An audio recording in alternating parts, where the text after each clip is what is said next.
Welcome to my YouTube channel. आज मैं आपको हस्त मुद्रा चिकित्सा क्या होती है और उससे क्या-क्या बेनिफिट्स होते हैं इसके बारे में बताऊंगी। लेकिन बेनिफिट से पहले मैं आपको हस्त मुद्रा होती क्या है ये बताऊंगी। हमारा शरीर अनंत रहस्यों से भरा है। शरीर की एक मुद्रामय भाषा होती है जिसे करने से हम स्वास्थ्य लाभ यानी हेल्थ बेनिफिट्स पा सकते हैं। हमारा शरीर पंच तत्वों से बना होता है। पंच तत्वों के बारे में आप जानते ही हैं। पांच तत्व यानी पृथ्वी, जल, अग्नि, वायु और आकाश। हमारे शरीर में जब भी इन तत्वों की कमी हो जाती है या इन तत्वों में से किसी एक तत्व की भी कमी हो जाती है तो हमारे तत्वों में असंतुलन आ जाता है और हमारे शरीर में बहुत सारे रोग पैदा होने लगते हैं। और अगर हम इन तत्वों को बैलेंस करना सीख जाएं हमारे शरीर में कोई भी बीमारी नहीं हो सकती। और अगर बीमारी हो भी जाए तो हम इन मुद्राओं के द्वारा उनको ठीक कर सकते हैं और अपनी बॉडी को हेल्दी बना सकते हैं। हस्त मुद्रा चिकित्सा हमारे हाथों की उंगलियों और उंगलियों से बनने वाली मुद्राओं में बहुत सारे हेल्थ बेनिफिट्स छिपे हुए हैं। हमारे ऋषि मुनियों ने हजारों साल पहले इन मुद्राओं की खोज कर ली थी और वे डेली अपनी रूटीन लाइफ में इन मुद्राओं का उपयोग बराबर रहते थे और लंबा जीवन जीते थे। ये जो मुद्राएं हैं, ये हमारी बॉडी को एक्टिव करने वाली कुंजियां हैं, यानी कीज हैं। डांस करते समय जो मुद्राएं बनाई जाती हैं, वो हमारे शरीर की हजारों नस नाड़ियों को प्रभावित करती हैं। इन मुद्राओं का असर हमारी बॉडी पर बहुत अच्छा पड़ता है और इन मुद्राओं का प्रभाव इमीडिएटली हमारी बॉडी पर पड़ने लगता है। हस्त मुद्राओं का हमारे शरीर पर असर एकदम से होने लगता है। जिस हाथ में आप ये मुद्रा बनाते हैं, शरीर के विपरीत भाग में इसका असर शुरू हो जाता है।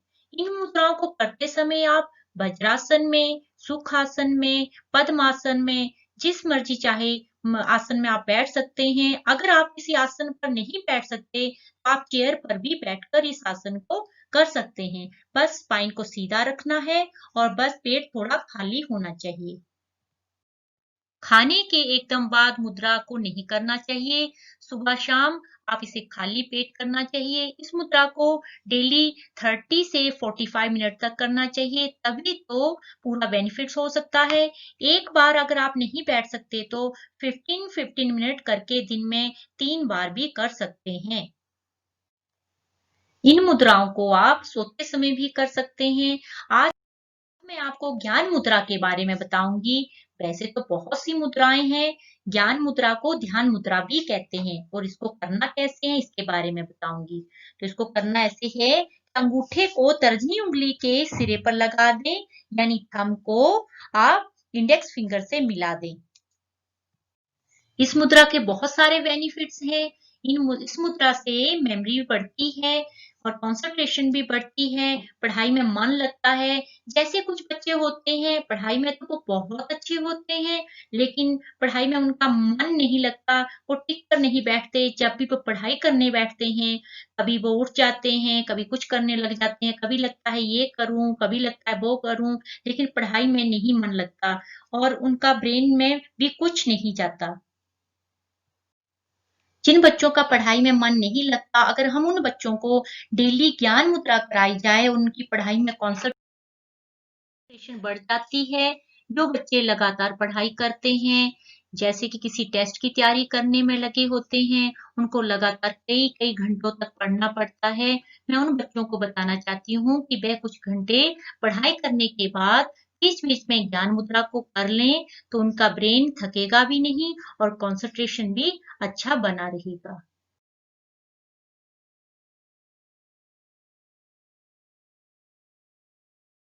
आजकल डिप्रेशन की वजह से नींद की प्रॉब्लम बहुत बढ़ती जा रही है। डिप्रेशन की वजह से लोगों को पूरी-पूरी रात नींद नहीं आती। रात को रोज़ नींद की गोली खानी पड़ती है। कई-कई बार तो नींद की गोली खाने के बाद भी उनको नींद नहीं आती। अगर आप डेली सुबह-शाम ये मुद्रा करेंगे तो नींद की प्रॉब्लम ठीक हो जाएगी, बेड पर जाते ही नींद आ जाएगी। कुछ लोगों को डिप्रेशन से ब्रेन में वीकनेस आ जाती है, क्या सोच रहे थे, क्या बोल रहे थे, कुछ याद नहीं रहता और हमेशा सिर भारी रहता है, सिर में दर्द बना रहता है और जब सोने लगते हैं तो ब्रेन में तरह-तरह के थॉट चलने लग जाते हैं। ऐसे ही पूरी रात इसी पे तरह बीत जाती है। प्लीज़ मैं उनको ये बोलूँगी कि ये मुद्रा करेंगे तो उनकी ये सारी प्रॉब्लम ठीक हो जाएगी। इस मुद्रा से याददाश्त बढ़ती है, कंसंट्रेशन बढ़ती है, नींद अच्छी आती है, बच्चों का पढ़ाई में मन अच्छे से लगता है, चिड़चिड़ापन, गुस्सा शांत हो जाता है, आध्यात्मिक शक्ति का विकास होता है। इसलिए हमें ध्यान मुद्रा को डेली अपनी लाइफ में ज़रूर करना चाहिए। सोते समय अगर कोई करता है इस मुद्रा को तो रोज़ करता है तो उसे बहुत गहरी नींद आनी शुरू हो जाती है। प्लीज़ अगर आपको मेरी वीडियो पसंद आई हो तो इसको लाइक करें, शेयर और सब्सक्राइब करें। Thank you.